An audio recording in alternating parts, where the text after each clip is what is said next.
and do not necessarily reflect those of station staff, management, and advertisers.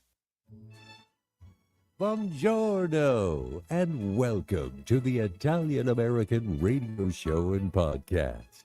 Whether you're sipping an espresso, indulging in a plate of pasta, or just tuning in from your favorite pizzeria, we're here to bring you the flavors, traditions, and stories that make up the heart of the Italian American experience. From the bustling streets of Little Italy to the family kitchens where recipes are passed down through generations, we'll explore it all.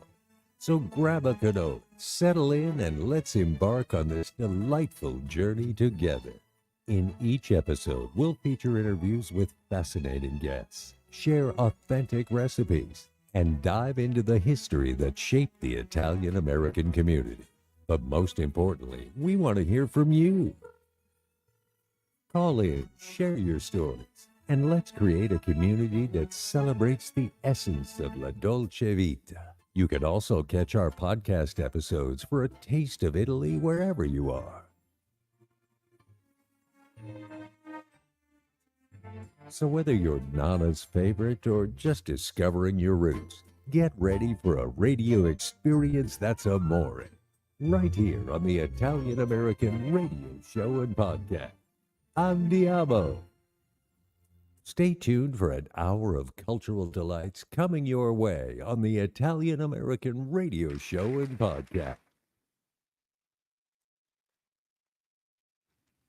Hope they don't find any bullets in it.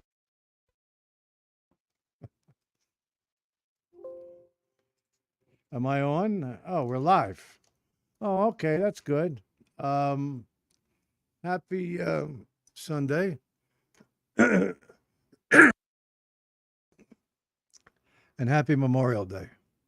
I don't know if it can be too happy, but we should be happy that we've had, thousands and thousands of young guys protect us over the years. And we should be very, very happy about that. The day calls for a lot of thank yous and a lot of tears and a lot of memories. And,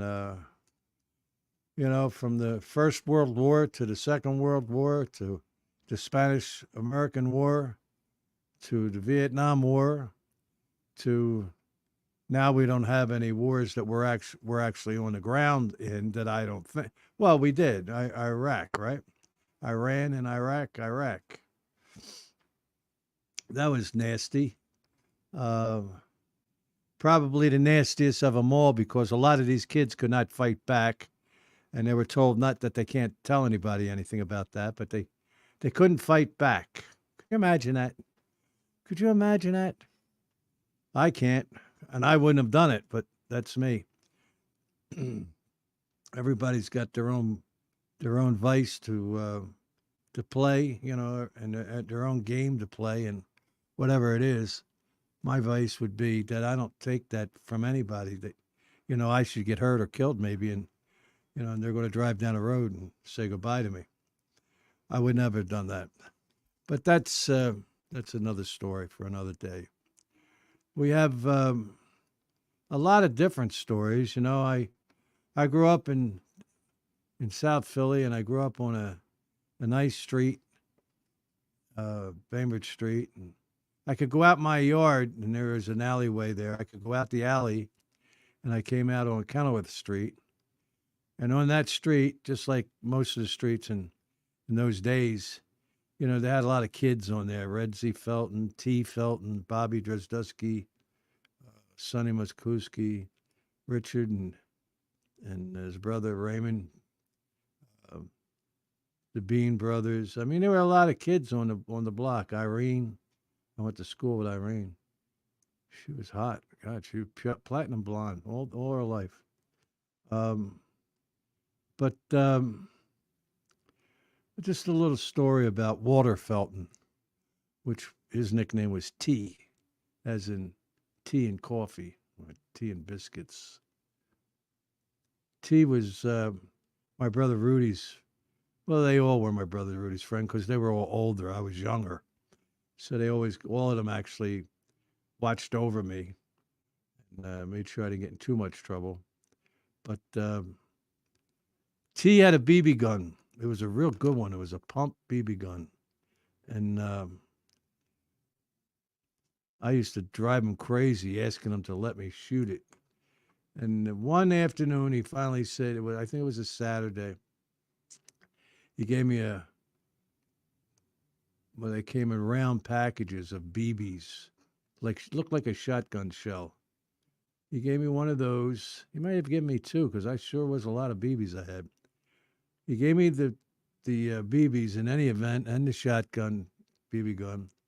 And he said, go, see you later.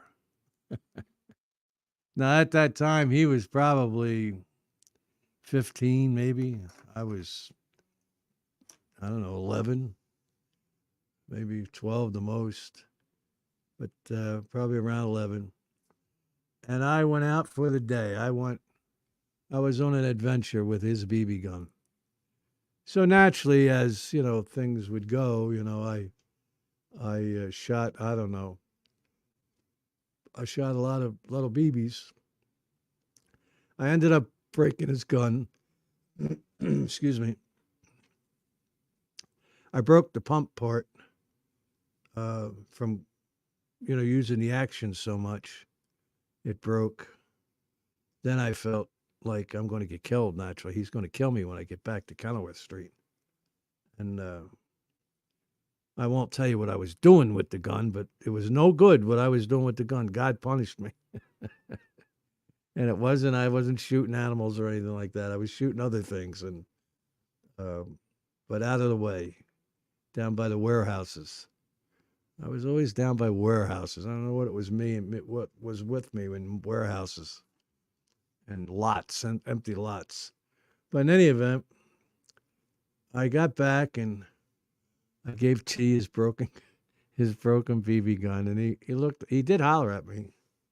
But that's all. Not much, He just said he was get it fixed, and I was never going to use it again. And I mentioned that because he was such a nice guy. T was such a nice guy. And Vietnam War came about, and the guys were all joining. My brother had joined the paratroop. He was in the 82nd Airborne. And T joined the 101st. And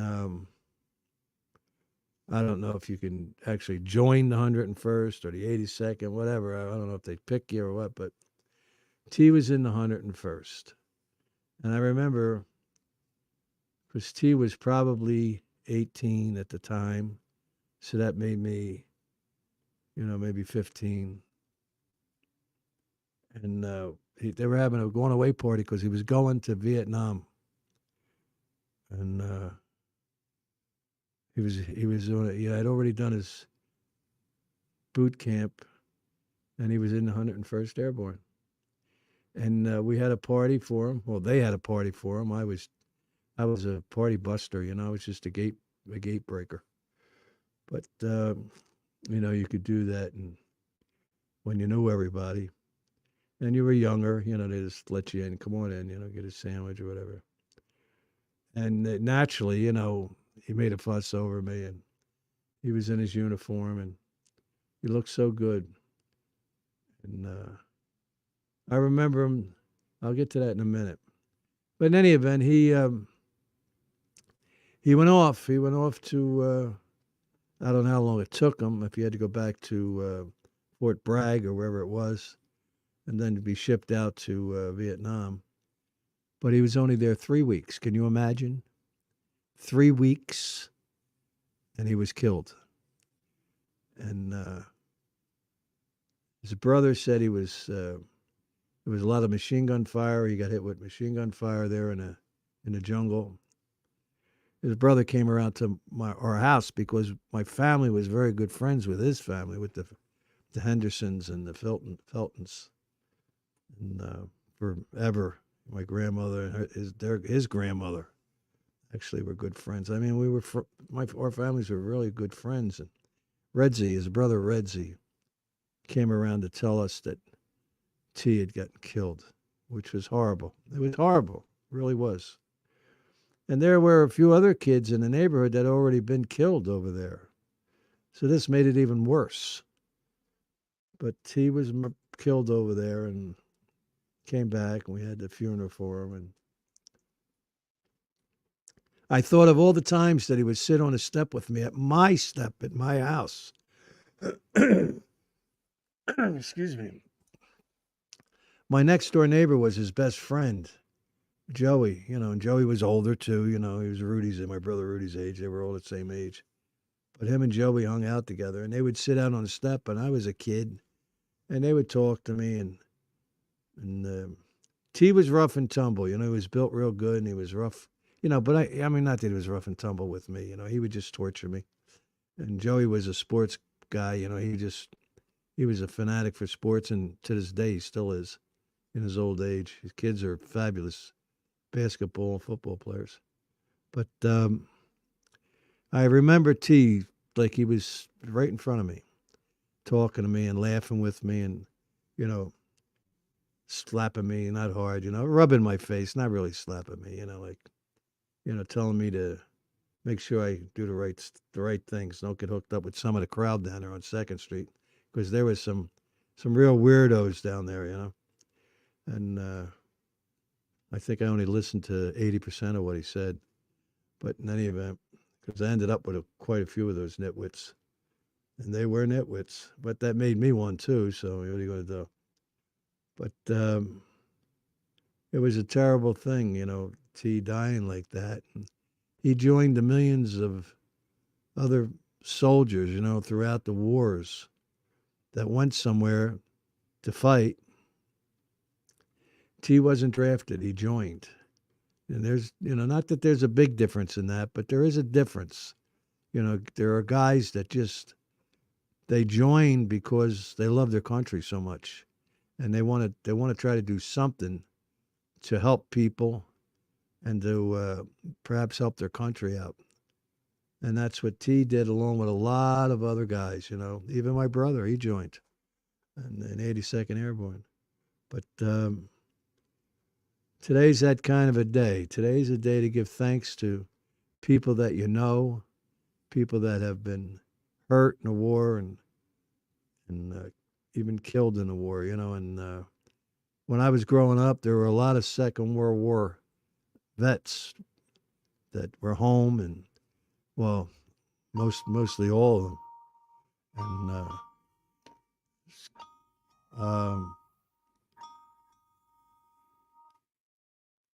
I happen to be on the air right now, Franny. My son's calling me. He's gone. In any event, you have to understand that we're in a place now that's very bad. It's very evil. A lot of evil people out there. They're evil, and that's the word for it, evil. And they're on these colleges. They're in these high-end colleges, and most of them come from wealthy families, because the average guy can't afford $60,000, $50,000 a year. Come on, get real. Yeah, he can't. His kid's going to a college, a community college, and in most cases he's lucky if he could afford that. He's got to work 2 jobs to do that. But you have these princes and princesses in these colleges standing out there, and if you notice, they all have a mask on. They got a hood over their head. They got some kind of Muslim gear on. And it's just, you look at it and you say, what is this about? Why would they do that? Why would they do it? And then you hear from people that know the answer, and the answer being is that it's what they're being taught in these colleges. These professors are teaching that. And it reminded me of something, when I thought about talking about it today. It reminded me of 1935. My uncle telling me the story, 1934, 33, 35. My uncle in Chicago, my Uncle Frank, telling me the story about the brown shirts. And it was the same thing. You had all of these college kids that believed in this communist forum, and they wanted to be commies, and they would beat people up on the street. I said to my uncle, are you kidding? He said, no, there would be maybe 40, 50 of them would walk down the street. Excuse me. In brown shirts, just like the Nazis in Germany, because that's what they were representing, the Nazis in Germany. That's exactly what they were doing. And what's happening here is that they're representing the Iraqis, the Iranians, the Russians, the anything that has to do with communism, they're all for it. And it's just it's amazing that kids in 2024 would sit in a classroom and listen to some jerk tell them that this is the thing to do. This is the right thing to do, to march against your own country, talk about murdering people in your own country. Can you imagine this? Murdering people in your own country. Now, the sad part of this, I'm going to give everybody a little information on something that I learned many, many years ago. You can believe it or disbelieve it, but I want you to understand something. And when I tell it to you, if you have an open mind, you'll understand exactly what I'm saying to you, and you'll get this whole program. In the turn of the century, 1800s, the late 1800s, there were some people in New York City, and they were attorneys. And what was happening down in Texas was someone struck oil. And it was in Spindletop, Texas. And all of a sudden, these attorneys in New York, sharp guys, they knew that this petroleum now this is early 1800s. This is maybe 1880s.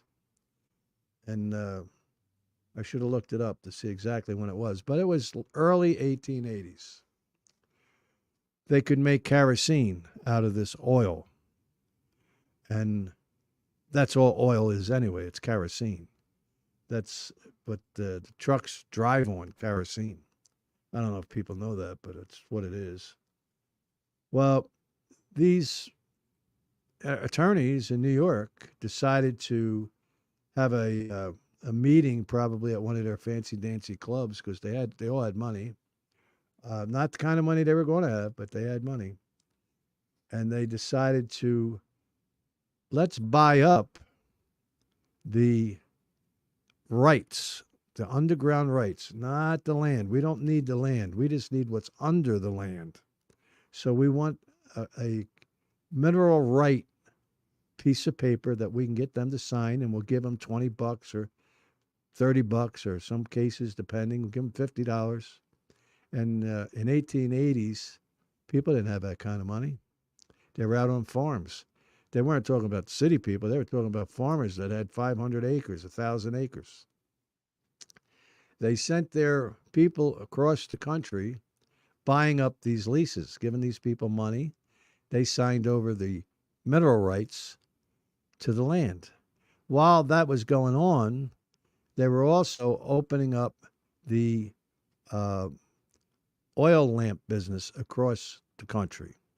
So they were taking all of these little general stores. They were sending salespeople out there. Can you imagine the army of salespeople? You never hear about that, but it must have been an army of them to sell this oil and oil lamps to these general stores across the country. And, by 1885, there were an awful lot of little general stores across the country. Well, as the kerosene and the oil was getting refined more and more, and then Henry Ford comes out with a car, and now they you have to use gasoline in the car, you see. So we're back to the intelligence of the people, the attorneys in New York. You can't knock them for being dummies, because they weren't dummies. But there were only a few of them. There weren't a lot of them, just a few of them that were in on this whole deal. And what they did was they had to control everything. They had to have control of everything. So you needed to steal to make oil rigs in reality, not because they made them out of wood back then, but we were becoming more and more advanced. So steel started to be used, but you needed to steal for the railroad tracks. Can you imagine how much steel is used on all the railroad tracks across the country? Well, so now you had a guy that was the largest steel manufacturer and the largest steel magnate in the world, and then you had Rockefeller that had bought up all these with one of his other fellas. I believe his name was. Give me a minute; it'll come to me. He bought up all these leases across the country. I'm talking about thousands, and I mean that literally thousands. And he put these oil lamps and sold this oil to all these little general stores. There were thousands of them. And that's the truth, thousands. So now what does he do? Because Henry Ford now is making cars. That's the deal. Henry Ford was in with them. He was in with that crew. Well, they decided to buy excuse me, the Rockefellers decided to buy the general stores and put gas stations there, because you see, you're going to need gas stations. And that's exactly what he did. So not only he started with the oil lamp, then he went to gas stations, putting gas tanks under the ground so people driving automobiles would be able to continue driving across country, because they could see it coming. They knew what was happening. Once again, they weren't stupid people. They just had oodles and oodles of money, and they didn't want to share it with anybody. And guess what? They didn't. You have the Rockefellers. They are so rich. I mean this sincerely. If you met a Rockefeller, I mean this, and you asked him how much money he was worth, and if he told you he could live, but if he couldn't tell you, he was going to die right there. There would be dead Rockefellers all over, because they have no idea how much money they have. They own everything. They've bought everything. They own everything. Now that's the Rockefellers. Then you have the Rockefellers get together with a few different people, because you have the railroad people, you have the steel people, and they have to control everything. You see, to make it all work, everything has to be controlled. So now what you have is this Irishman from Ireland, this dog that they talk so highly of him. He's not even worth my telling you who he is, because you should know who he is. And he continuously worked with the Rockefellers on the railroads to lock everything up. And there were other people that had some railroad shares, and they also had some refineries. And there were a couple people that had railroad cars where they could put barrels of oil, and they transported it. But that can't have that. You see, you can't have that. You got to get rid of those people, because these three families have to control everything. And they did. And Carnegie was a dog. Truly, he really was. Same thing with John D. He was a dog, this guy. And look at him. You get some pictures of him, and just look at him, and you'll see what he really was. And Carnegie was the same way. And the other guy, I'm trying to think of the other guy. I couldn't think of his name a minute ago. It'll come to me. You had the railroad tied up, you had the steel tied up, and you had all of the oil tied up. These people became billionaires by 1890, 1895. Can you imagine? They were billionaires. People were eating bread and water. They didn't have any money. All of a sudden, these guys are flooded with money, flooded.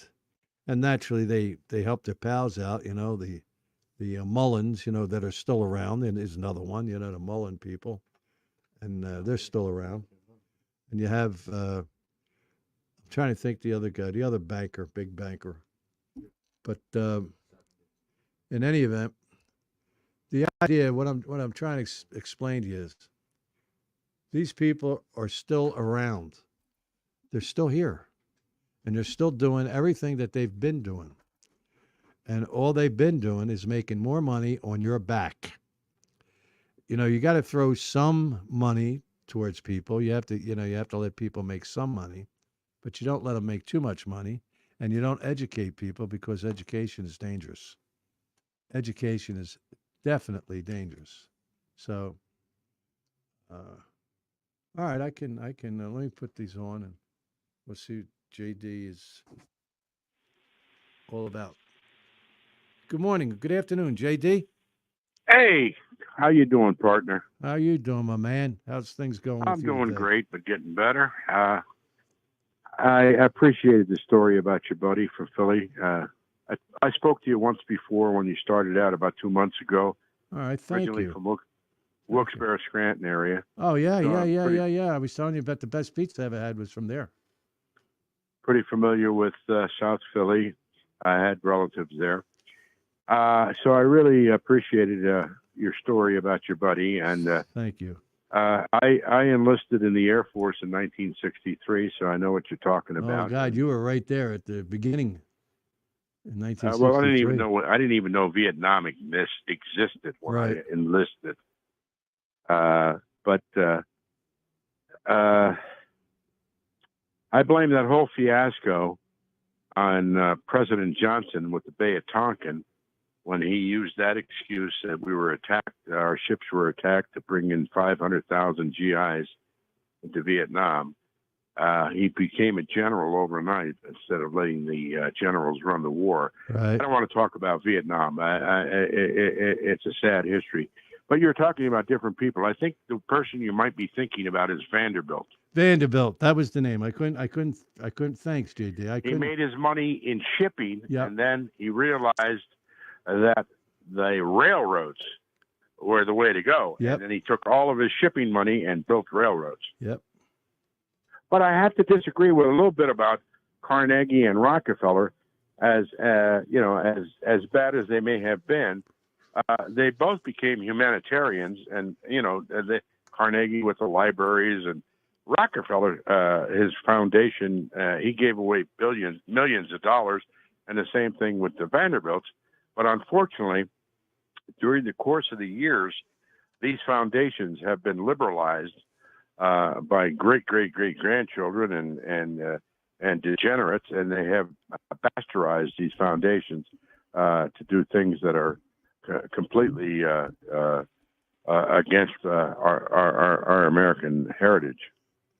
Well, I read a story many years ago about the Rockefeller family, and I lived with a guy in Houston who was the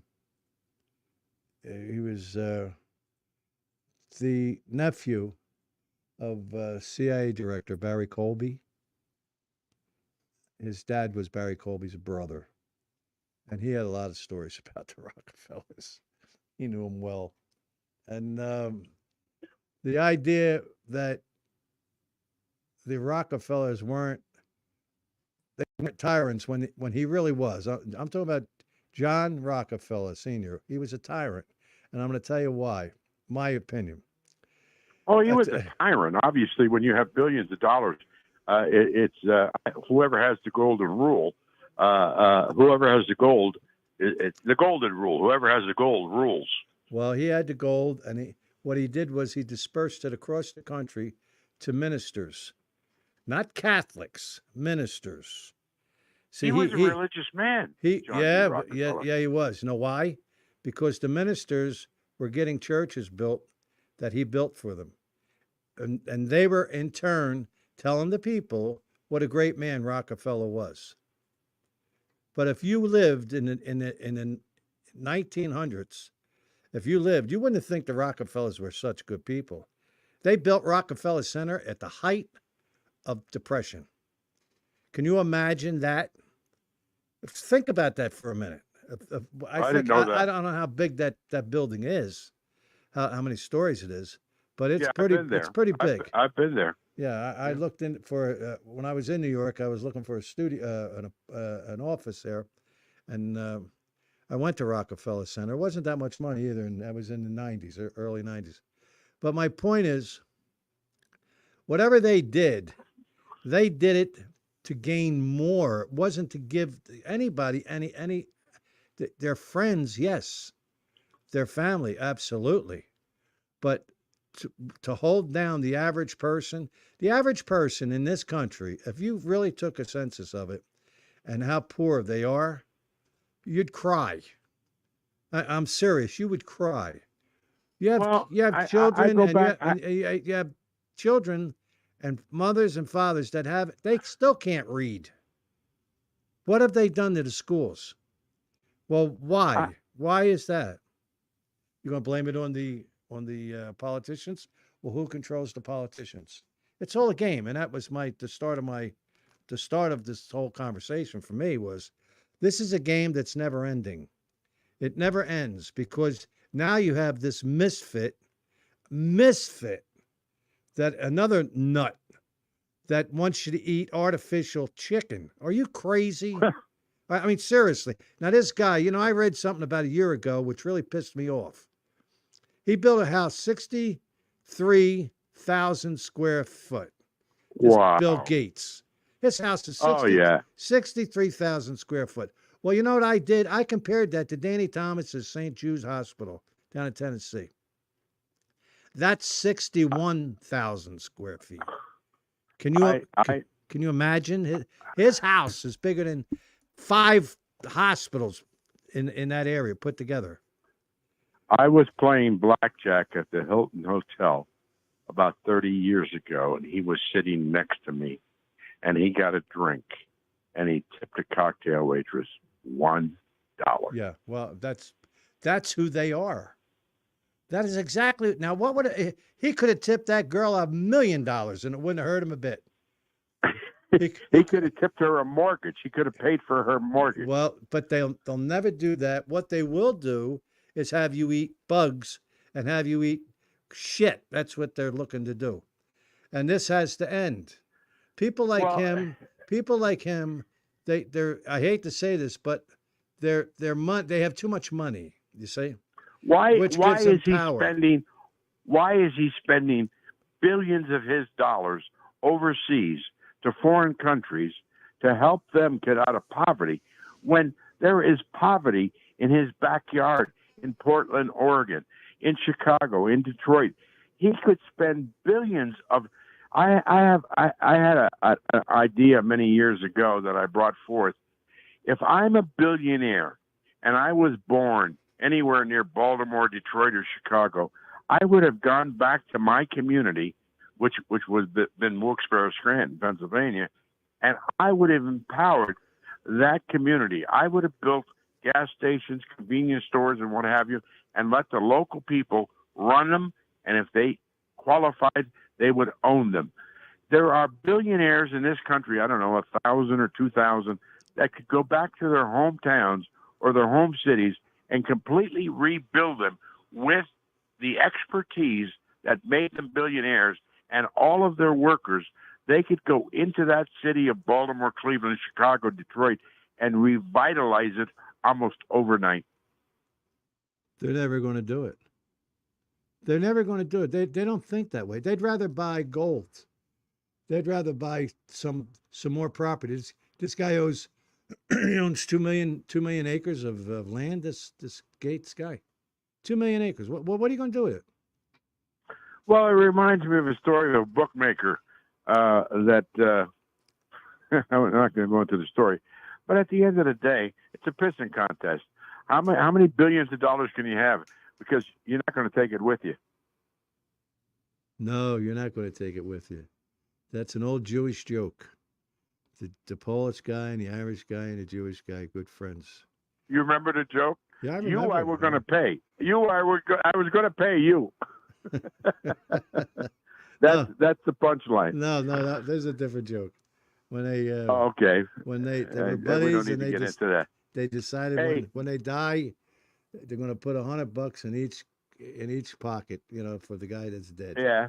And so the first guy died, and they went. It was the Polish guy. He died, and they went to the funeral parlor, and one guy, the Irish guy, put $100 in his buddy's pocket, and the Jewish guy took a check out and put it in there for 200 and took the 100.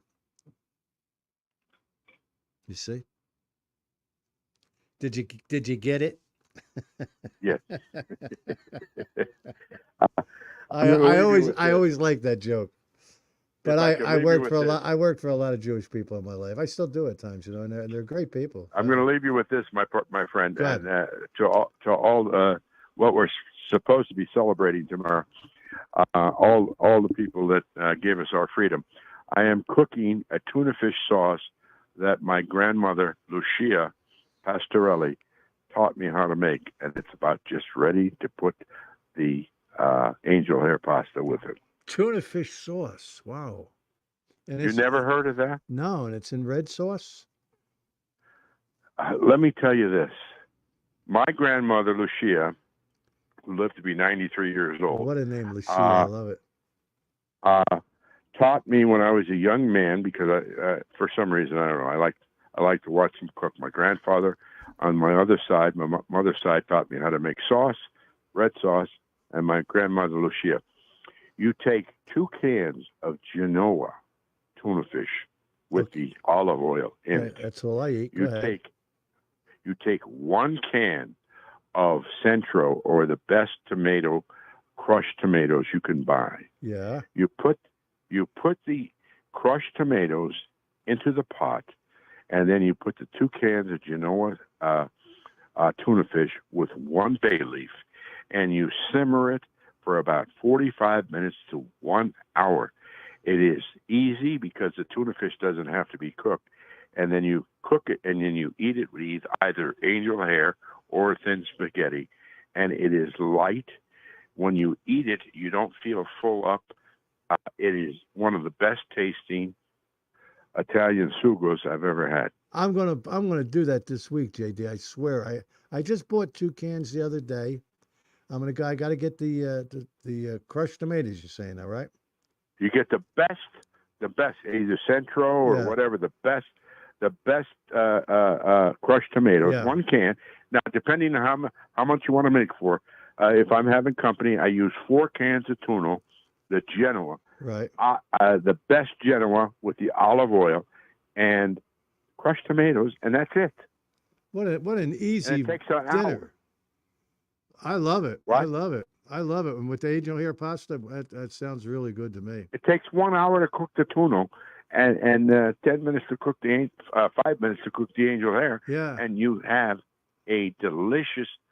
And what is nice about it, it is light. It's not heavy on your stomach. Right. After you eat it, you don't feel like you're eating pasta and meatballs and sausage. Don't start now, JD.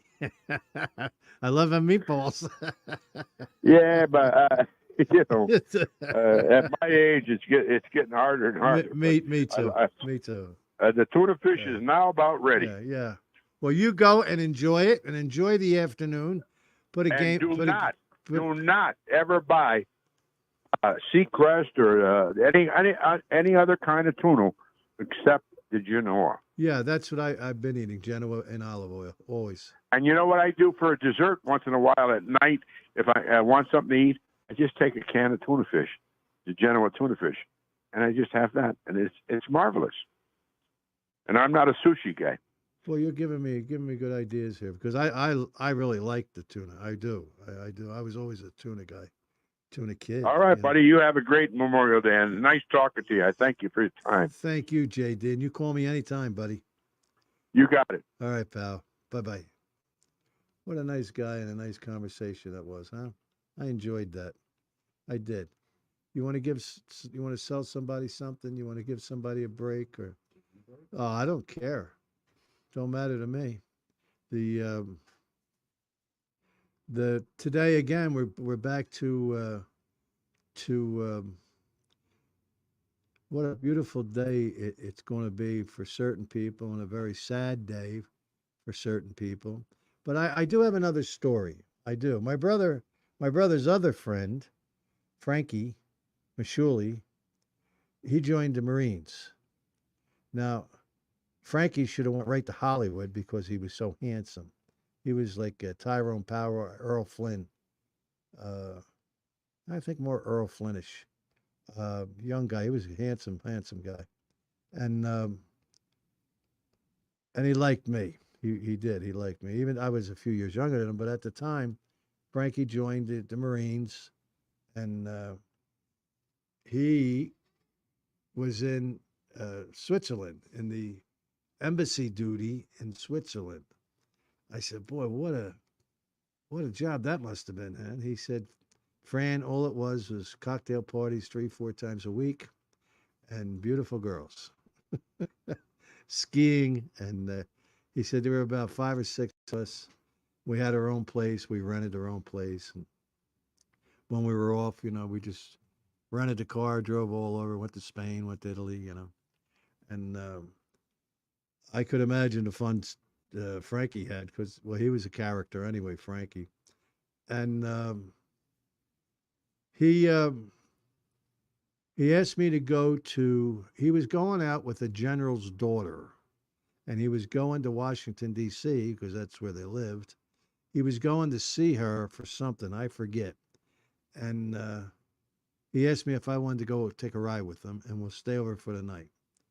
I said, yeah, sure, and he had I think it was a Triumph he had, a little convertible, or BMW. I forget. It was a sharp little sports car, though.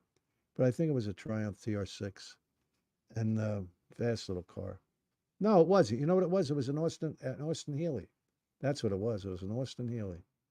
Very fast little car. Good looking, sporty. Well, me and Frankie would go to Washington, D.C. She's there. He goes in. I didn't go in. He went, to her home. Very nice area. And he went in, and she was going somewhere with her family. So he didn't stay. He came back out, and he said, they're going somewhere, and it just came up. And I said, oh, yeah, I don't care. He said, well, because it was early, it was we left early in the morning, so it was very early. Philly to Washington's like 100 miles. It's not very far. And he said, have you ever been to Washington before? I said, no. He said, well, do you want to go see the soldiers where they're buried? I said, I'd love to. He said, well, come on, we'll go. I'll take you. So he takes me over to the national park there, and the guards are marching up and down, and the rows and rows and rows of crosses. It boggles your mind how many white crosses there are. You look and you look, and you just, my God, and he made me stay. He wanted me to see the changing of the guard and how they do it, and I really enjoyed it. I mean, it was really something to see. And if you ever get a chance to go to Washington, stay out of the neighborhood. But if you can go to the Washington Memorial there, you should go see that, and you should absolutely go to the cemetery where all of our soldiers are buried. If you want, I believe you can get in there if you want to. I'm not sure. I got to ask my brother about that. But there'll be a lot of people there today or tomorrow planting flowers all over, and flags will be there, and it's just something to see. And if you've never been there, you should go as an American. You should go and see it. And just to go see the Capitol and see the monument excuse me, really, it'll teach you a little bit about your country. And these college kids, they should absolutely get to go. And probably 80% of them or 70% of them have never been there. They've never seen it. And but you have to understand their families are lawyers, doctors, accountants, investment people. They don't have a whole lot of time for their children, and they really don't. It's, if you think that they do, or if they say they don't. Attorneys don't have time for their kids. How could they possibly? And guys that are doing doctors are the same way. They're very busy people, and when they're done, they're tired. They're probably sound asleep. But I'm not picking up for them. I'm just saying the truth. Then you have investment people, investment bankers. They don't have time for their kids. They're too busy trying to make more money for the bank and make more money for themselves. And that's the truth. Um, uh, we're in a pickle. That's where we're at. We're in a pickle. And we need somebody to help us out a little bit. And to me, there's only one choice for that. That's Donald Trump. I mean, you just know what he says he's going to do, he'll do it. And, whatever else that is, it is. But as far as him telling you he'll do this, he'll do that, and he'll do this, and he'll do that, he will do it. And if you're the type of person that would like to see that, then you should vote for him. If not, then you vote for Biden. Me, I've been really, really struggling. The last few years, I'm struggling, and it just keeps getting worse and worse and worse. People are not spending money. And I'm in Vegas, and I'm telling you, they're not spending money. And everybody's raising their prices, thinking that that's going to help them in the business. It's not. When you and how far is it got to more does it have to go? When you're talking about Burger King or McDonald's charging for a Big Mac $12.60, that's just for the sandwich. Are you crazy? But I mean, this is what they're doing. I mean, they've raised the food costs so high that the average person, they can't afford it. I went shopping yesterday for groceries, and I'm walking around and I'm looking at the carts. Very, very sparse. One or two carts had a lot in it. And this is a holiday. You'd think that the carts would be full to the top. Well, maybe they're there today. I don't know. Maybe they're shopping today. I don't know. I don't do that anymore. I don't intend to go fill a cart up anymore like that. But the Italian show, I learned a little bit from the Italians, and they shop every 2 days, every 3 days the most. They don't go any further than 3 days because they want to eat everything that's fresh. If it's fresh. Now, I said to my brother the other day and my daughter, I said I want to buy a meat grinder, and I'm going to start buying, pieces of beef and pieces of pork, and grind it up for hamburger, and because what they're charging, $6, I can buy a piece of beef for $3.50, and that's the truth. Just and grind it up with a piece of pork in it for the pork is cheap. You can buy pork for $2 a pound. You compare that to buy 10 pounds of that and put those two numbers together, and you're still saving money, and you're eating 10 times better. If you've ever had real beef and real pork mixed together, my mother used to send me to the store when I was a kid, and always remember to tell the butcher to grind it twice. Grind it twice. Okay. And there is a difference. When you grind it the second time, it really blends it together. It really does. But that's funny, right? A funny story. I just remembered doing that. We had butcher shops, when we were kids. We had butcher shops where you could go get, if you wanted 5 pork chops, you could go get them. They would slice them right there off the rack of ribs, pork loin. And if you wanted a beef brisket or something like that, they'd make one for you. Tie it up, they'd spice it up, season it, tie it with string, and all you had to do is throw it in the oven. And those were the days when people ate very well and but people were working. You know, people worked, and their mothers were home. Probably 60% of the mothers were home, maybe more. You know, it was after the war. The husbands went to work and were glad to do it. And they just wanted to raise their kids and have a nice house. And the mothers took care of the kids. And I remember that very well. I mean, I remember going to my friend's house with him, and his sister would be out on the step with her girlfriends, and it would be like 3:30, 4 o'clock in the afternoon, and he was such a nut, Teddy. And he would say, Carol, what are you going to do? When are you going to go in and cook dinner? Or all you girls doing the same thing? You just wait till what, like 4:30, and then you run home and you pull something out and put it on the stove and pretend like you were working all day in the house.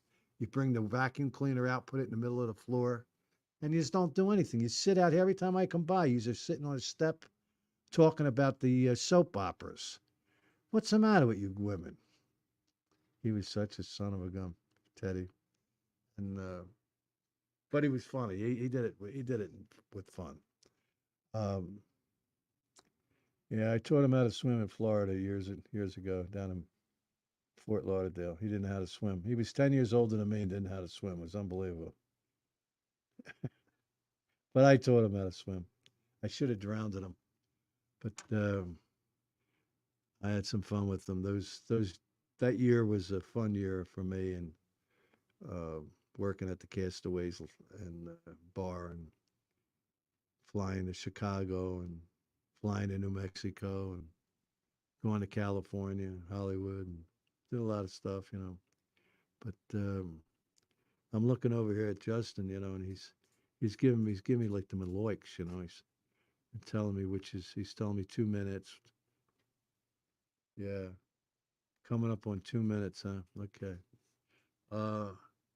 Next week, I don't know what we're going to have next week. I'll probably have, well, you know what else I had in the car? I brought it too. I forgot the earphones, and I forgot some CD that I wanted you to play. Well, next week we'll do it. And I think I'll have an entertainer or two come on the show next week. And we'll have some fun and start doing that. And if today I got to go measure something for the people that own the. I don't know if have you ever went to the Lodge restaurant? You ever went there? Yeah. Well, I work for them. I do their flooring work, and I got to go measure. I have to go measure for carpet for them. They're putting carpet in a pool room. I don't know why, but she wants something different, I guess, Shelley. In any event, I'm going to go do that for her and kill some time. And, you know, I don't know. I guess I'll call my son. He called me. I don't know what that pain in the neck wanted. I called him this morning. I called him this morning at 9 o'clock. He's calling me now, you know. But in any event, I hope everybody has a wonderful, wonderful weekend. I truly do. I hope you have no problems whatsoever. If you have anybody that's feeling well, I hope they get better. And if you can help them, do it. Help them out. You'd be surprised how it makes you feel when you help somebody out that doesn't feel good. And they don't forget it either. But I truly hope you have a great weekend, and I hope your family does well, and I hope your kids are fine. Keep an eye on them. Summer's coming. You know, the crazies are driving the cars, and the goofballs are robbing the stores, and you have your kids walking with you. You got to be careful these days. And hopefully that'll all stop soon. In any event, I'm glad I was able to speak to JD. Thank you very much, JD, for calling me like that and getting on the air with me. I really enjoyed the conversation, and I enjoyed the recipe. I love the recipe. And simple. So what I'll do that this week. I'm going to make that dinner, and then next week we'll talk about it. Okay? How's that work for you, Justin? Pretty good? All right. JD, again, thank you for the call. I appreciate you, buddy. And please have a nice weekend. I hope you enjoyed that dinner that you made, you and your wife. and kids if they're there with you.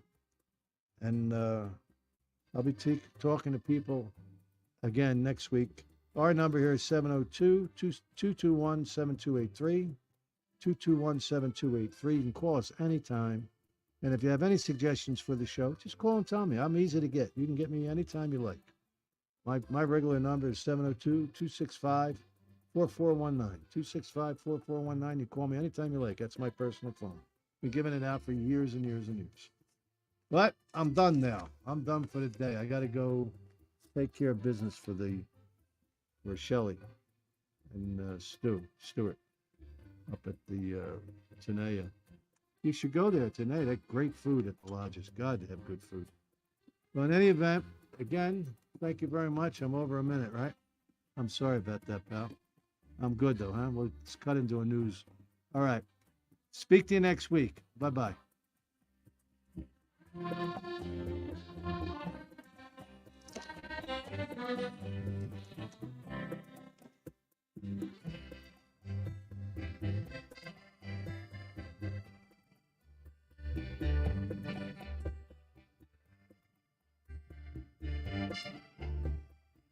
The German Show, Sunday mornings at 10 on KSHP, North Las Vegas, AM and FM, 829 6HP, North Las Vegas.